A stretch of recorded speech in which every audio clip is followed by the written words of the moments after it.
खबरें तिजारत की दुनिया से। पाकिस्तान स्टॉक एक्सचेंज में आज मंदी के बाद तेजी का रुझान रहा, जिसके बाद स्टैंडर्ड इंडेक्स मुस्बत जोन में बंद हुआ। कारोबारी हफ्ते के दूसरे रोज कारोबार के आगाज पर स्टॉक एक्सचेंज में तेजी रिकॉर्ड की गई। 800 से ज्यादा पॉइंट्स के इजाफे के साथ पाकिस्तान स्टॉक मार्केट में स्टैंडर्ड इंडेक्स 1,83,232 पॉइंट्स की सतह पर पहुंच गया। ट्रेडिंग के दौरान स्टॉक मार्केट एक बार फिर मनफी जोन में चली गई। 1700 से ज्यादा पॉइंट्स की कमी के साथ हंड्रेड इंडेक्स से 1,80,589 पॉइंट्स की सतह पर आकर बंद हुआ। एफबीआर ने स्मगलिंग और गैर कानूनी तिजारत रोकने के लिए डिजिटल इन्फोर्समेंट स्टेशन के क्याम का फैसला कर लिया। जराये के मुताबिक एफबीआर के मुताबिक डिजिटल इन्फोर्समेंट स्टेशन को स्मगलिंग और गैर कानूनी तिजारती सरगर्मियों को रोकने का मुकम्मल इख्तियार होगा।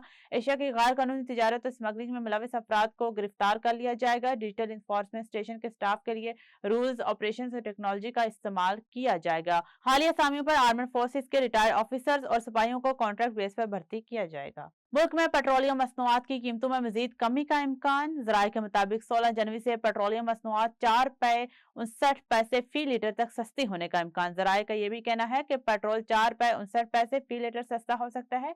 डीजल की कीमत फी लीटर 2 रुपए 70 पैसे तक कम होने का तहमीना जारी किया गया है।